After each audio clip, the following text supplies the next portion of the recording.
చేస్తున్నారు.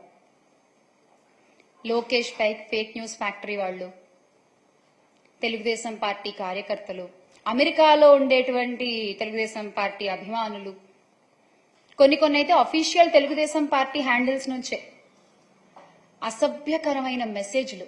ఆ పేపర్లు కూడా నేను మీకు ఇప్పుడు చూపిస్తాను సార్, ఒకసారి చూడండి. ఆ గ్రూప్ ఏంటండి? ఆంధ్ర రాష్ట్ర రాజకీయాలు గ్రూప్. ఆ గ్రూప్ లో చూడండి, నా నెంబర్ ని అఫీషియల్ గా పెట్టేసి ఆ మెసేజ్ చూసారా మీరు?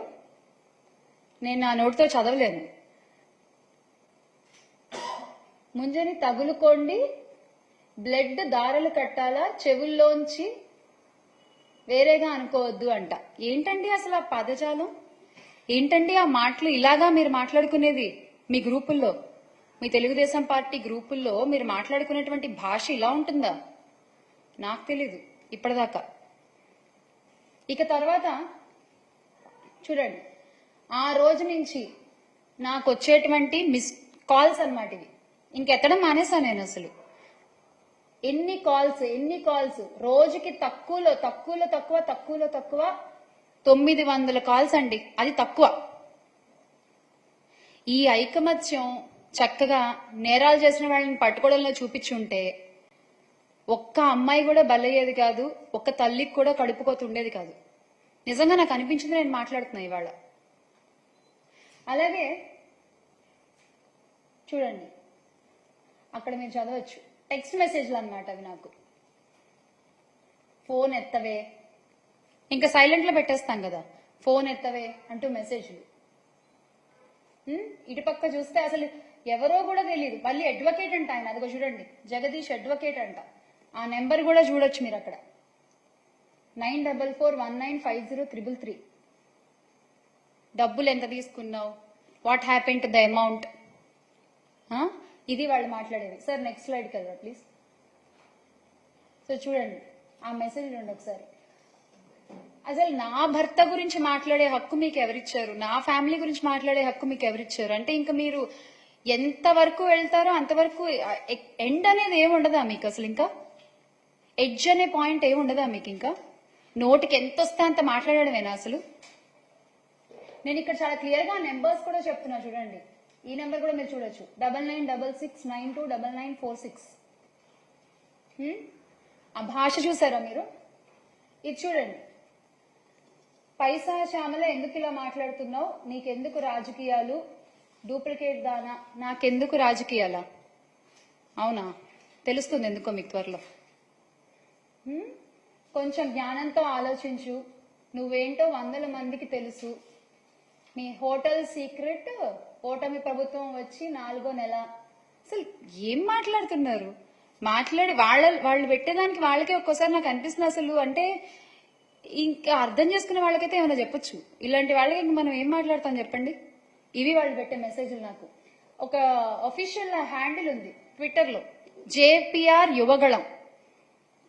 మన లోకేష్ గారి యువగళాన్ని స్ఫూర్తిగా తీసుకుని పెట్టినటువంటి పేజ్ అనుకుంటా అది. సో ఆ యువగళంలో డైరెక్ట్ గా ఇక్కడ చూస్తే నా నెంబర్ అలా పెట్టేశారు అంతే. పెట్టేసి this is just to bring this to your notice if you weren't aware, ఇది శ్యామల నెంబర్ అని పెట్టేశారనమాట. పాపం నాకు ఎవరో ఒక ఆయన మంచి వ్యక్తి, మేడం మీరు పోలీస్ కంప్లైంట్ ఇవ్వండి, ఇలా ప్రైవసీని భంగం చేస్తూ నెంబర్ పెట్టడం తప్పు ట్విట్టర్లో ఆర్ ఎనీ సోషల్ మీడియాలో అని చెప్పి పాపం ఎవరో ఒక ఆయన నాకు పంపించారు.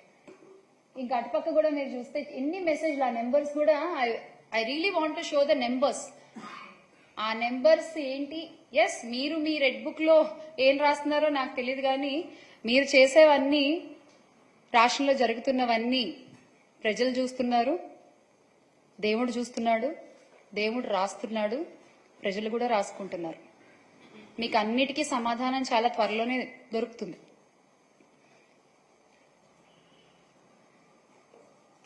సో ఇది చూడండి, ఇది లేటెస్ట్ అన్నమాట, వెరీ న్యూ అప్డేట్ అనేది. ఏంటి? Audio leak. నేను అవంతి శ్రీనివాస్ గారితో నేను ఫోన్లో మాట్లాడిన ఆడియో లీక్. ఎంత ఫేక్ చేశారంటే పాపం, అంటే వాళ్ళకి నా గురించి సరిగ్గా తెలియదు అనుకుంటా. డీటెయిల్స్, పర్సనల్ డీటెయిల్స్ కొంచెం వర్కౌట్ చేసి చేయాల్సింది అదేదో. అందులో ఆడియో లీక్ లో ఏమని ఉంటుందంటే, ఆయన అడుగుతారు నన్ను, అవంతి శ్రీనివాస్ గారు, ఏం మా ఇంట్లో అందరూ వెళ్ళిపోయారా, పిల్లోడు కాలేజ్కి వెళ్ళిపోయాడా అని అడుగుతారు. కాలేజ్కి వెళ్ళిపోయారు అని నేను చెప్తాను అనమాట. దాంట్లో మీకు ఆ లింక్ తర్వాత వాళ్ళు ప్రొవైడ్ చేస్తారు. వెళ్ళిపోయారని చెప్తా. నా కొడుకు 2nd క్లాస్ అండి, నా కొడుకు చిన్న పిల్లోడు. ఎలా మీరు ఇలా డీటెయిల్స్ సరిగ్గా కనుక్కోవాలి కదా, ఫేక్ చేసినా సరిగ్గా చేయాలి కదా మీరు. పోనీ ఎవరిని అడిగినా చెప్తారు కదా నా గురించి, 100 మందికి తెలుసు నా గురించి అని మీరేగా చెప్పింది. ఇలాగా మీరు చేసేది. మళ్ళీ ఏమన్నా అంటే మేము మహిళలకు అంత గౌరవం ఇస్తాం, ఇంత గౌరవం ఇస్తాం అని చెప్పుకుంటారు. ఇదేనా మీరు ఇచ్చే గౌరవం? అనిత గారు చెప్పండి, మీరు కూడా ఒక మహిళే కదా, ఇదేనా అండి ఒక మహిళని మీరు ట్రీట్ చేసే విధానం? ఇంకొక స్లైడ్ ఉంటుంది చూడండి, అగో వైఎస్ఆర్సీపీ, అదేంటది, glory to ఎన్సీబిఎన్. What is your glory? Chandrababu Naidu గారు, వాట్ ఈజ్ యువర్ గ్లోరీ? అంటే ఇక్కడ నేను ఎప్పుడో డాన్స్ చేస్తూ చేసిన ఒక రీల్ ని పెట్టి, యువజన శృంగార రసిక పార్టీ అంట. అసలు అంటే ఇంకా మరి సినిమాల్లోంచి వచ్చిన వాళ్ళు రాజకీయాల్లోకి రాకూడదా ఏంటి? నాకు అర్థం కాదు, చెప్పండి. సినిమాల్లో వర్క్ చేసిన వాళ్ళు, ఇండస్ట్రీలో వర్క్ చేసిన వాళ్ళు రాజకీయాల్లోకి రాకూడదా? ఒక చిన్న సందేహం అండి, ఏమనుకోవద్దు. తెలుగుదేశం పార్టీని స్థాపించిన గౌరవనీయులు స్వర్గీయ ఎన్టీ రామారావు గారు, ఆయన ఎవరండి? ఆయన ఇండస్ట్రీ పర్సనేగా, ఆయన ఒక నటుడేగా. ముందు ప్రజారాజ్యాన్ని స్థాపించిన చిరంజీవి గారు, ఆయన ఎవరండి? ఆయన ఒక నటుడే కదా. ఎందుకు ఇప్పటి మన